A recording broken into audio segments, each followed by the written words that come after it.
So who can think of a way that you could use block play to teach science? Maybe talk about where they came from, trees. Okay, absolutely. What are the blocks made of? They come from trees.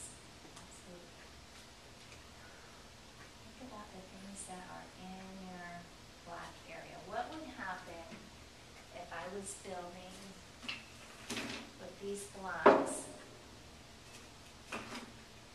And they fell over. What would I learn about? Gravity. Yeah. Gravity, physics, balance, absolutely. Weight, we can compare weights of blocks. How about math? Shapes, numbers, colors. Yeah. Shapes, we have the color blocks, we can sort them, we can count them, we can talk about some of those three-dimensional shapes. Are any of you pre-K teachers? Okay, well, part of that, the baby cat, the test that we give to children when they start kindergarten, is they are asking, they're taking a three-dimensional object like this, and they're saying, what shape is this? Well, typically, we would say square, but this shape is actually a cube. Geometry, yes. This is a cylinder. Yes. Can I go down to the front? You sure can. There you go. You're very welcome. How about physical development?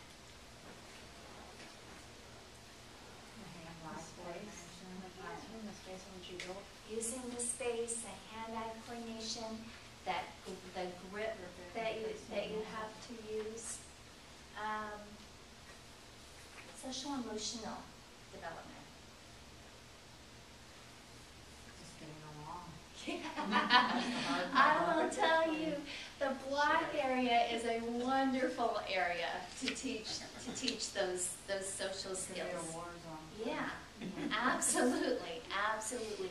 But you know what, and I have, one of my big passions is guidance and discipline. And I think in order for children for us to teach, be proactive and teach positive behavior, is to put them in situations where they have to practice it, right? So if I'm put in a situation where I have to share some blocks, or I have to work, and you'll see where the stages of block play are kind of parallel to our stages of social interaction. And so when I get into the stage where I'm cooperatively, and I use that term loosely because at the cooperative play stage, that's the 3-year-old stage, where they're kind of trying to work together and it's a little messy looking, but what a wonderful way to learn about that and to negotiate what I'm going to build. Language arts.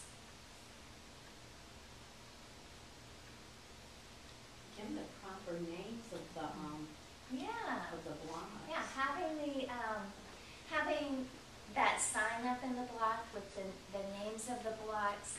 I think, did I pick it up? Environmental print, which is something that children, this is the first letter that every child knows. The letter M, right, from McDonald's. This is really just a picture I cut out from a newspaper. You can get them off of Google Images, and put a few of these in the block center. Now I'm building my structure, I'm putting a sign on it. Every child knows that this is McDonald's. So bringing in that environmental print. Later on, actually, I'm going to give you some ideas for things that you can put in the classroom, and you'll see a lot of literacy opportunities in there. All right, which was stage 3 was bridging. So we took it and we built it so that it's like a bridge up here. You know, it could be, we've got an airplane on top of it. Underneath, we've got the water, we've got the boats. I like the idea that she suggested with the road signs and stuff, because that would be perfect for this. Then over here, they did the enclosures, which is stage 4, and they enclosed the animals in their little area here. And then you have some blue Legos. I'll just hold it up so you guys can see it. but we're pretending like this is the water. So you've got that for the boat, you've got that also for the animals right here. And we made a little place where they could eat a little bit over there. And here you have, you know this is gonna happen, like the little ramps. Well, they're gonna go vroom, vroom, and see how far they can go. I'm not gonna do it here because, you know, but you can imagine. You're gonna see how far it can go, or how far they can make it, distance, or how high. So, then we have these different blocks here that we just left out so that they can add to it. I don't like too much. I mean, I don't like it so that they can't build. I don't want it too cluttered. I want it so they still have other choices, so they can still add to or take away or whatever they want to it. Did y'all want to add anything? No? Okay.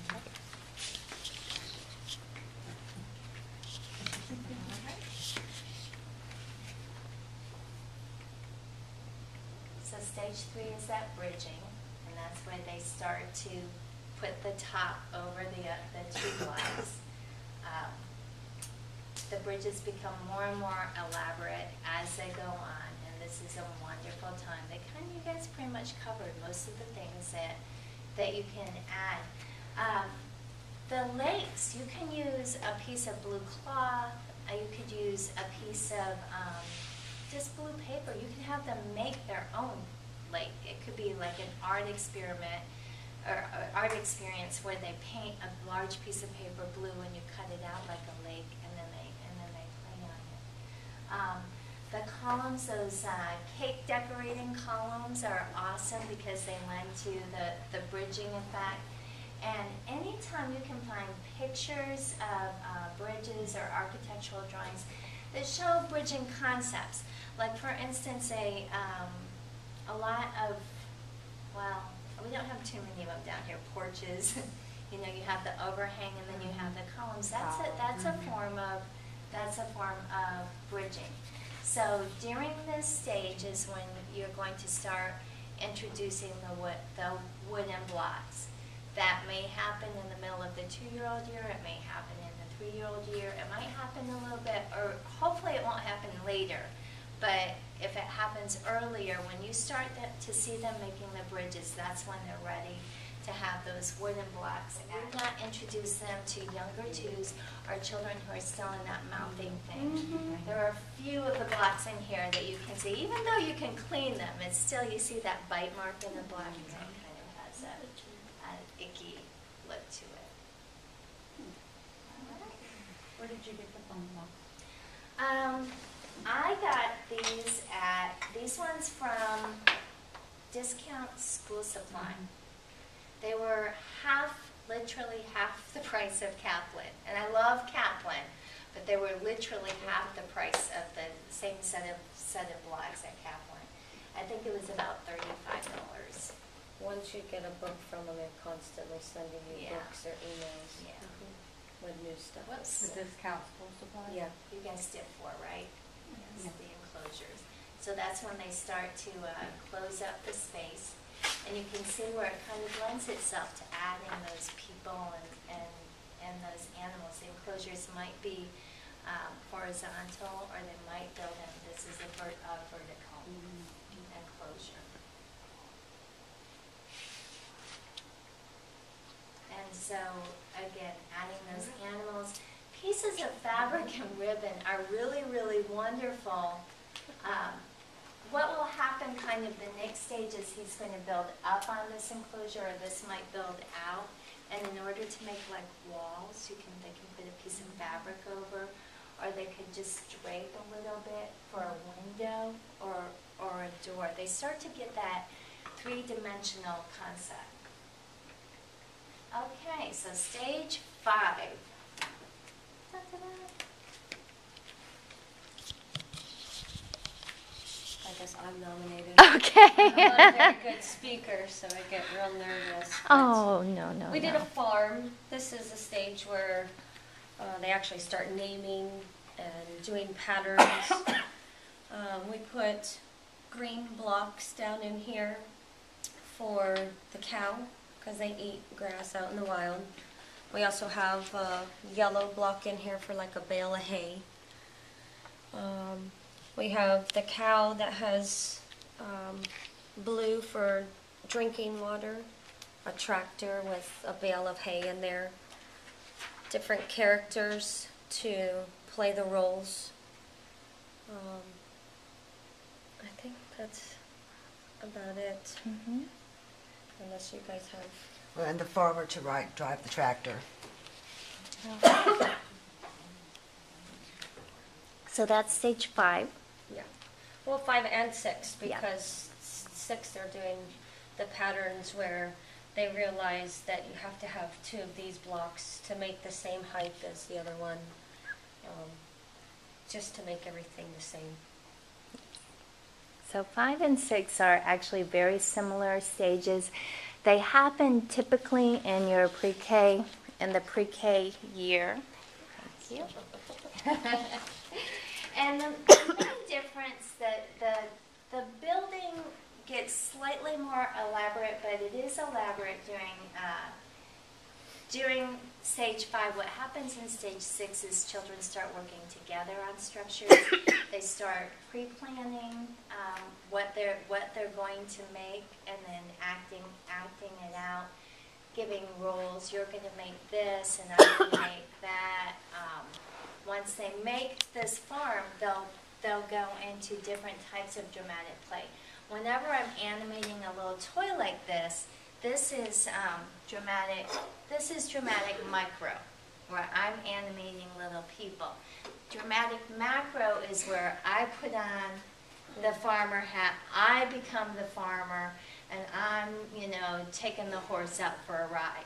So they start to combine a lot of that dramatic macro and dramatic micro. So stage 5 is when they start to get a little more elaborate. They start to name their structures. They're also really stone cold into that symbolic representation, which is using something to represent something else. What you want to do at this stage, because children are getting really into dramatic play, is you want to encourage the building. And so if I have too many props, and we want props, we have to watch the play to make sure they're incorporating, that their buildings are getting more elaborate. If they're not, then we're going to actually pull out some of those accessories and make it less easy for them. And actually, during these stages is where we want to pull out any of the toy furniture. Like, a lot of times we'll have like the little doll houses, like the little wooden, there we go. Perfect. No, that's fine. Here's a bed made out of wooden blocks. And that's what we want children to start to do, is to make their own kinds of things to symbolically represent something else. About this information on your PowerPoint. But the dramatic play is the important part. The dramatic play starts to happen around stage 5 and 6.